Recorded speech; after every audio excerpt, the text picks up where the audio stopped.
श्री अकाल आदाब। मैं संग्राम सिंह आप सभी का फिर से स्वागत करता हूं आरंभ स्टडी में। तो हम आज मध्य प्रदेश सरकार की योजनाएं में पढ़ने वाले हैं मुख्यमंत्री जन कल्याण संबल योजना के बारे में। तो क्या है ये, किसके लिए है, सारा कुछ हम इसमें देखेंगे और कैसे ये हमारे एग्जाम के लिए महत्वपूर्ण बन जाती है उस पर्सपेक्टिव से देखेंगे। हमें इस बात से नहीं देखना है कि हमें इसको यूज करके एक प्रकार से हम इसको योजना का लाभ लेना है या फिर क्या करना है। हमारा मेन मोटिव है exam related, exam oriented points cover करना और इसमें छोटी छोटी मगर मोटी बातें सारा कुछ जानना। तो अगर आपने मुझे फॉलो नहीं किया तो इन प्लेटफॉर्म पे फॉलो कर लीजिए।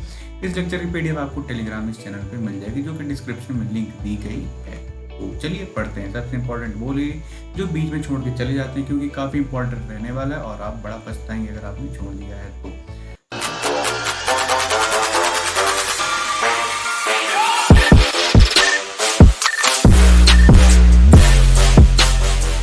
तो सबसे पहले हम देख लेते हैं क्या क्या पढ़ने वाले हैं। तो हम सबसे पहले देखेंगे कि योजना क्या है, फिर उसके बाद हम देखेंगे इसकी महत्वपूर्ण विशेषता क्या है, उसमें हम देखेंगे इस योजना का उद्देश्य क्या है और उससे होने वाले लाभ, और सबसे बाद में हम देखेंगे कि कौन कौन इसके लिए एलिजिबल है, कौन कौन इसके लिए पात्र है, और सबसे इम्पोर्टेंट चीज़ इसमें क्या कुछ अभी तक डेवलपमेंट हो चुका है, किसी किसी इसका फायदा पहुंच चुका है, वो सब हम देखेंगे। अन्य महत्वपूर्ण बातें हमें। तो सबसे पहले शुरू करते हैं योजना क्या है। तो ये योजना है अनऑर्गेनाइज सेक्टर वर्कर के लिए, यानी असंगठित क्षेत्र के लोगों के लिए। तो हम देखते हैं कि आर्मी का एक अलग संगठन बना हुआ है, बैंक वालों का अलग संगठन है, रेलवे का अलग संगठन है। बट हम ऐसे देखते हैं जो सब्जी वाले हैं, और जैसे सब्जी वाले हो गए, अपने ठेले वाले हो गए, फुल्की वाले, चाट चाउमीन, जो भी हम रास्ते में जितना भी फास्ट फूड देखते हैं, इनका कोई एक कह सकते हैं ऑर्गेनाइजेशन नहीं है, अनऑर्गेनाइज रहते हैं, असंगठित रहते हैं। तो इनकी आवाज़ उठाने के लिए कोई कुछ नहीं रहता। इनको इंश्योरेंस देनी है, इनको पेंशन देनी है, तो ऐसा सारा कुछ कोई अभी तक सरकारी योजना नहीं है। तो इन लोगों के लिए ये योजना आई है काफ़ी वरदान के रूप में, यानी to benefit all government schemes to the people of unorganise sector, यानी under the public welfare scheme. तो इस स्कीम के अंदर अनऑर्गेनाइज सेक्टर के लोगों के लिए है, यानी जन कल्याण योजना के तहत असंगठित क्षेत्र के लोगों के लिए है इस योजना को लाभ पहुंचाने की एक योजना है। तो इसमें हम देख लेते हैं क्या क्या इंपॉर्टेंट चीज़ें हैं। तो योजना का नाम है मुख्यमंत्री जन कल्याण संबल योजना।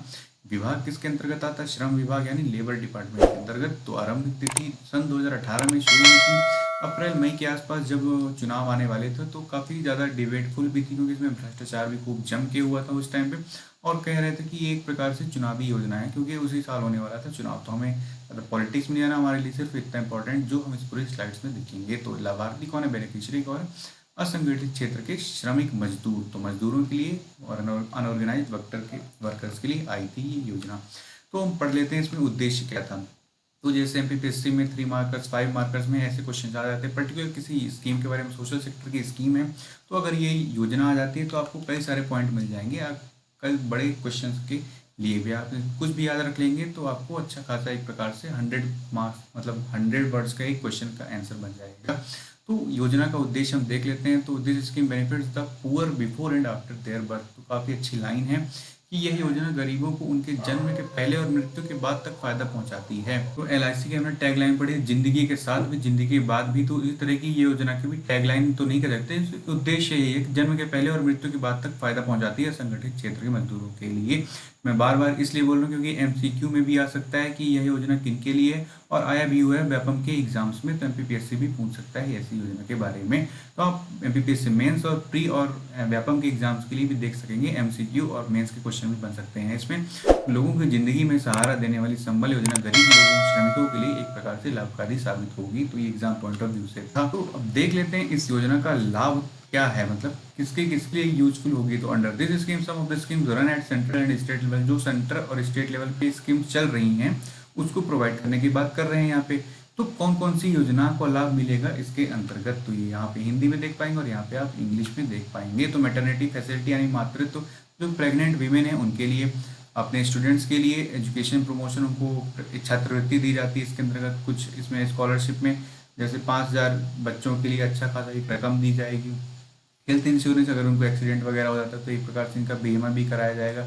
सबसे इम्पोर्टेंट बात जिसके लिए फेमस हुई थी कि आप अगर इसमें नाम लिखा लेंगे तो आपको बिजली का बिल माफ़ हो जाएगा। तो इस तरह की योजना का प्रचार किया गया था उस समय पे। तो आमतौर पे सभी लोगों ने जो भी इससे जुड़े थे और जो भी इससे रिलेटेड बेनिफिशियरी नहीं थे, फ्रॉड बेनिफिशियरी, उन्होंने भी इसमें नाम लिखवा के काफ़ी ज़्यादा बिजली के बिल में छूट पाई थी। और सबसे इंपॉर्टेंट बात एग्रीकल्चर इक्विपमेंट, ये सारा कुछ इसमें जो बाकी पॉइंट्स है ये भी दिए गए थे। मरने के बाद भी जो बात की गई है, तो अंत्येष्टि के लिए दिया गया था ये सारा कुछ। तो यहाँ पे हम हिंदी में देख पाएंगे कि अंत्येष्टि सहायता योजना, मरने के बाद जो भी उनके परिवार वालों को राहत दी जाएगी उनको, तो मरने के बाद उनको क्या राहत देंगी ऐसा कुछ नहीं, उनके परिवार वालों को राहत देने की बात यहाँ पे की गई है। तो ये सारा कुछ इस योजना का लाभ है। तो इसमें ये आपको कई सारे पॉइंट मिल जाएंगे, 6-7 पॉइंट, तो इनको आप अपने एग्जाम में कोट कर सकते हैं। अब सबसे इम्पोर्टेंट बात की योजना किनके लिए है, तो हमने पढ़ा था संगठित क्षेत्र के मजदूर, तो मजदूर तो हैं, तो ऐसा मुंह दिखाने से वो समझ नहीं लेंगे कि आप मजदूर हैं। उनके लिए कुछ आपको एक प्रकार से क्राइटेरिया फॉलो करना पड़ेगा। तो मध्य प्रदेश का स्थायी निवासी होना चाहिए, यानी permanent residence of Madhya Pradesh. ऐसा नहीं कि घूमने प्रवासी टाइप को कहीं से आया हो और यहाँ पे इस योजना का लाभ ले, लेकिन सिर्फ मध्य प्रदेश के स्थायी लोगों के लिए है। और सबसे इम्पोर्टेंट बात, गरीबी रेखा से नीचे।